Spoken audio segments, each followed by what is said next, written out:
Hello everyone, and welcome to my presentation on sexual abuse and sexual harassment.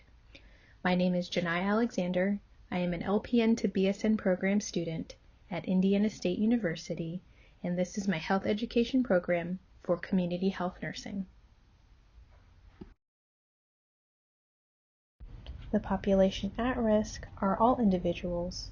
Sexual abuse and sexual harassment can happen to anyone.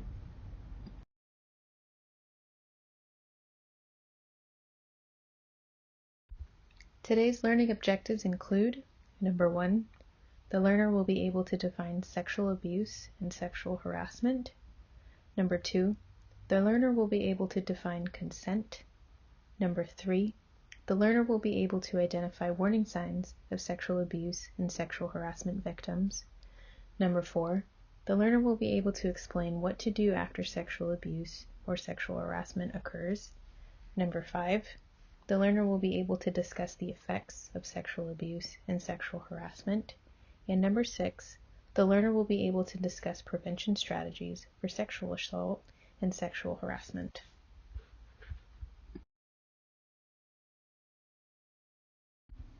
Please take a moment to pause this slide, as there is a pretest that needs to be completed before continuing this presentation.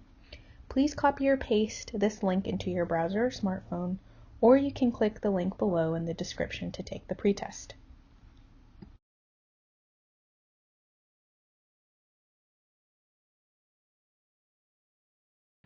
We will begin by defining what sexual assault and sexual harassment is. Sexual assault is unwanted or unwelcome sexual contact or physical behavior that happens without consent.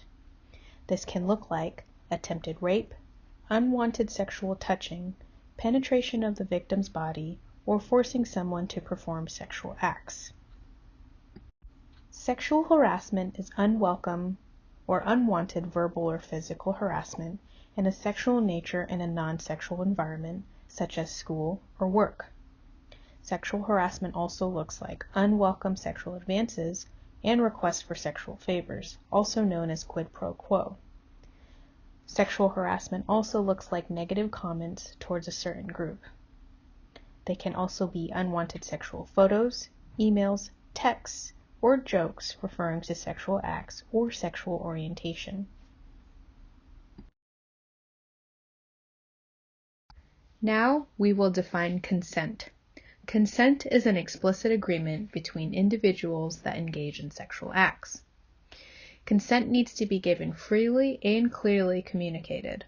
Consent cannot be given by individuals who are intoxicated, incapacitated, asleep, underage, or unconscious. Remember, you or your partner can withdraw consent at any time. Consent can look like asking permission before you change the type or degree of sexual activity, with phrases like, "Is this okay?" and letting your partner know that you can stop at any time. Consent does not look like refusing to acknowledge no, a partner who is disengaged, non-responsive, or visibly upset. And consent does not look like assuming that wearing certain clothes, flirting, or kissing is an invitation for anything more. Someone being under the legal age of consent, as defined by the state, and assuming you have permission to engage in sexual acts because you've done it in the past.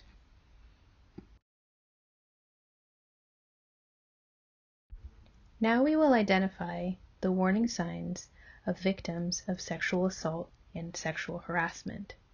This may look like a withdrawn attitude or feeling down, having low self-esteem, self-harming behaviors, thoughts of suicide or suicidal behaviors.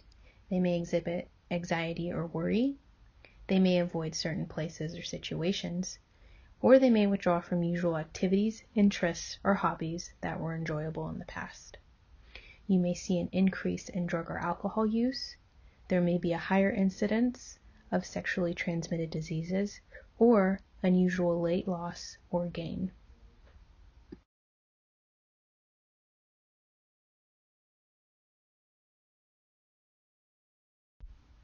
If you or someone you know may be a victim of sexual abuse or sexual harassment, there are ways to report or get help.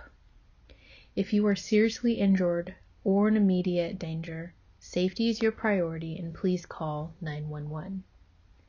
If you are in a safe place after this, you can consider contacting someone you trust for support. You do not have to go through this situation alone. Please contact the National Sexual Assault Hotline at 800-656-HOPE or 4673. This hotline will get you in touch with a local service provider for the next steps on medical care and reporting.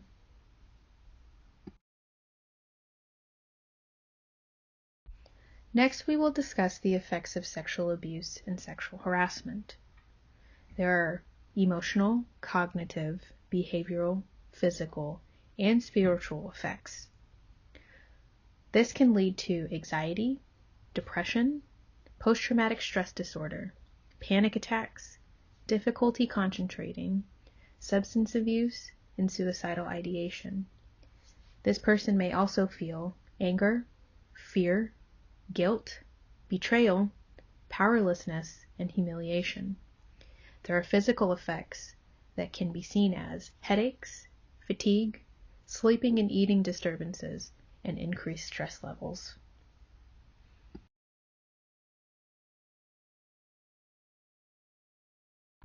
Now we will discuss prevention strategies for sexual abuse and sexual harassment.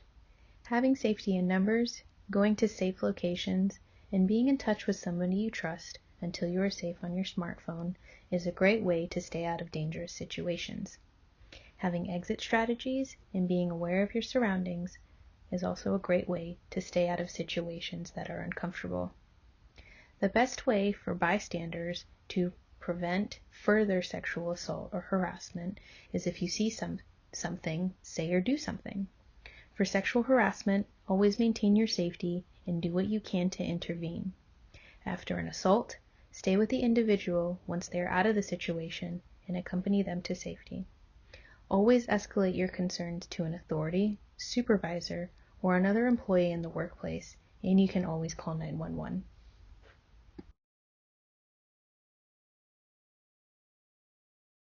Here are some additional resources for sexual assault or sexual harassment. There is the National Sexual Violence Resource Center, the National Organization for Victim Assistance, the National Online Resource Center on Violence Against Women, the National Street Harassment Hotline, the National Child Abuse Hotline, the Date Safe Project, and Project Respect. Please pause this slide, as it is time to check your understanding of the presentation.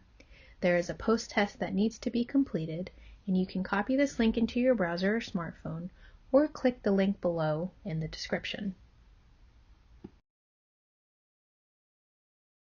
If there are no further questions, here are my references, and thank you for joining me in this presentation. My name is Janai Alexander. I am an LPN to BSN program student at Indiana State University, and this is my health education program for community health nursing. Thank you.